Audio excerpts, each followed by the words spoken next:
Ooh, that clip of Kirby Smart, former disciple of Nick Saban, head coach of Georgia, shaking his hand after the SEC championship. Looks a little different now, doesn't it?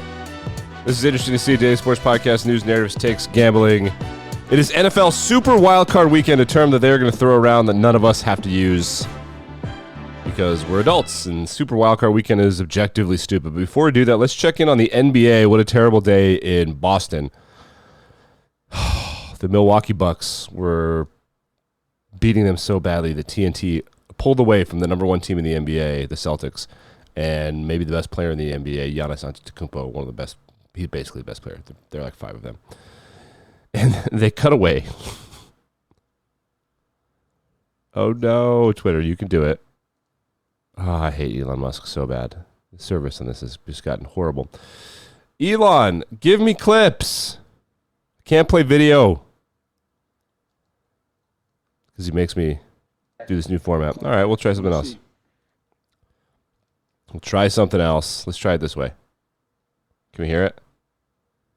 No, Elon, you're horrible. Anyway, the Bucks got ditched because they were losing so poorly on the same day that Bill Belichick was fired as the head coach of the New England Patriots, which is objectively hilarious.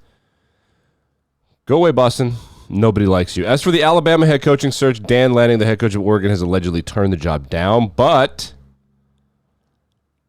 On3 Sports, which is a brand that has popped up recently, accidentally hit publish on something, I guess. People are suggesting now that it's Kalen DeBoer will be the next head coach of the Alabama Crimson Tide, the Washington guy, headed to the Big Ten. Are they going to go get him?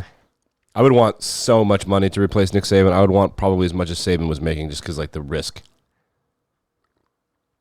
People were suggesting Marcus Freeman, the head coach of Notre Dame. That would be stupid for him. If he had his first 2 years at Alabama or like his first 2 years at Notre Dame, where he took the program backward a smidge. 3 losses at Alabama, 2 years in a row, gone. Fired. Ain't going to work. So I think that Marcus Freeman should just be happy where he is. And the Irish people like him. He likes it there. You know, there's no reason not to lose the story that was accidentally published. No one knows. Jalen Hurts, what's up, man? Let's go to Super Wildcard Weekend. Remember, his finger was dislocated in the Week 18 game against the Giants. Jalen, how's it been going? Yes. You feel like you'll be able to practice today like normal? Want to see? Have you attempted to try and throw? I have not. Obviously, What's that? He hasn't thrown a football since last Sunday? Great. leaving that game and attempting to go back in that game probably wasn't physically the best idea. No. Not having much control over the things that I want to do. But time will tell with that, and I can assure you everything's progressing. 14 teams in the playoffs. Of those 14, I suspect that 2 job openings are going to come about after this, and that will be on Monday Night Football, both of those teams. I think those coaches are getting fired, Tampa and Philadelphia. I think Bill Belichick's going to go to one of those 2 teams, and I've been thinking that for a while. He's going to want to get those wins, and while you want to be in a good division and have good players, the Eagles roster is ready to compete now. He's something like 2.5 seasons away from the all-time wins record, and Nick Sirianni doesn't know what he's doing.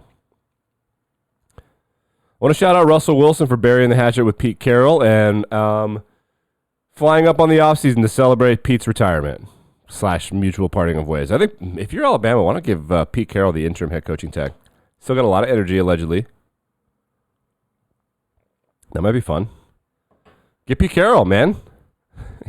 Listen, when they were rolling I thought USC at the height of its power was maybe better than Bama at the height of its power, but at least it wasn't for as long, but it was about the same. Maybe go for Pete Carroll. Why not? Here's a picture of Arrowhead yesterday. Man, look at that. Look at that. Arrowhead Stadium. Wind chill is expected to be around -30, which would make it the 3rd coldest game in NFL history, behind games from 30, 40, 50 years ago. Chargers and Bengals, Cowboys and Packers, really legendary games. Crazy stuff. Tickets were going for $55 to Arrowhead Stadium. Will Taylor Swift be there? Who knows? A day after Pat McAfee said Aaron Rodgers wouldn't be on the show, Aaron Rodgers was back on the show. Pat McAfee's a hoe. What a loser he has become.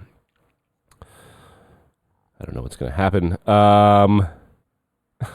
We'll get more into this on Controversial Wednesday. ESPN created a bunch of fake personas so its college game day crew could win a bunch of Emmys that weren't their real names, which is amazing. That's amazing. Take of the year in baseball, Wander Franco, the guy that was having multiple relationships with 14-year-old girls, an all-star baseball player. A column from someone named Rosenthal, Ken Rosenthal, I think, the baseball guy, quote, Wander Franco situation shows risk in investing in long-term in players in their early 20s. Shouldn't give them contracts because they might be pedophiles. What a take. What a take. All right, let's get into Football Friday. I have takes. Do you have takes? I have takes. Let's make some money. Who wants to make some money? So, a couple things. First thing is that we got some weather games going on this weekend. Here's the schedule. Cleveland Browns. Why are the odds locked? What's going on? The odds are locked? Why are the odds locked? The odds are locked? What's happening?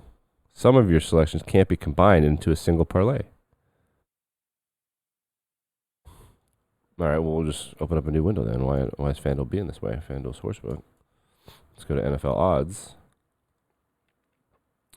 Is it going to work? Hold on. I'll get rid of you. I'm going to refresh you. Why are the odds gone? Are they locked?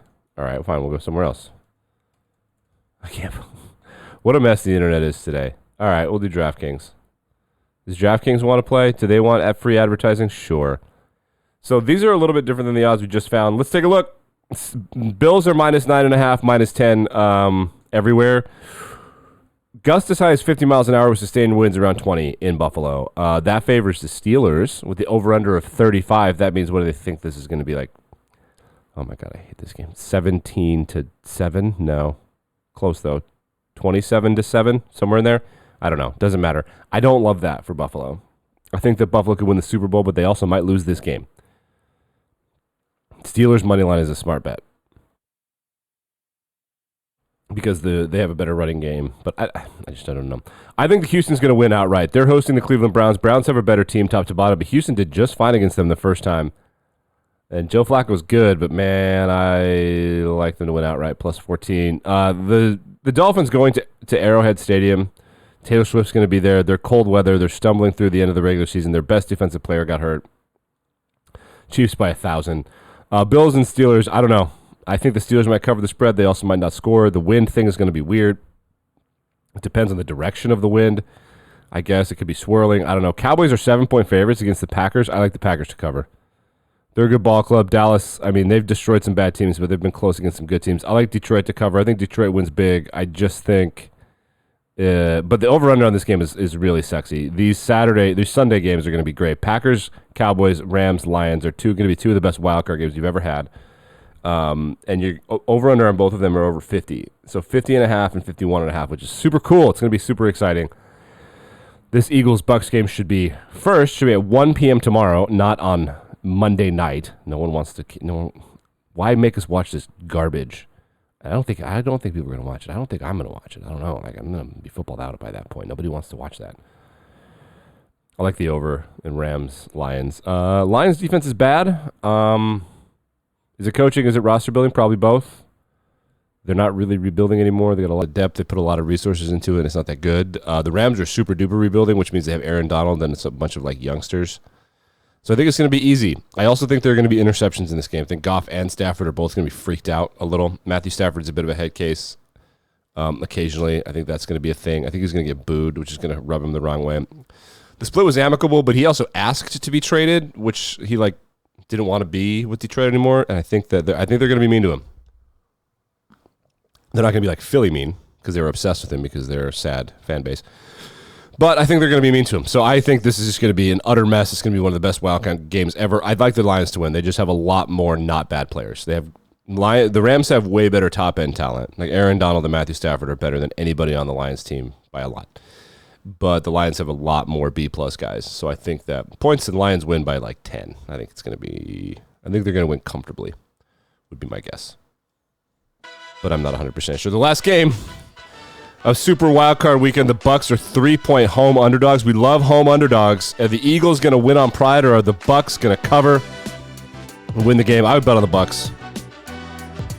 Not because I think they're going to win the game. I don't think they're going to win the game, but I think they could. Home underdogs. We do not love a home underdog. There are only two home underdogs, Houston and Tampa, and I like them both to win the game. Bet on the home dogs, man. It never goes according to plan. Never. It never goes according to plan. All right. Back in Better Than Ever on Monday. Right. Which Monday's a holiday, right? I'll probably be back in Better Than Ever on Monday. Okay, bye.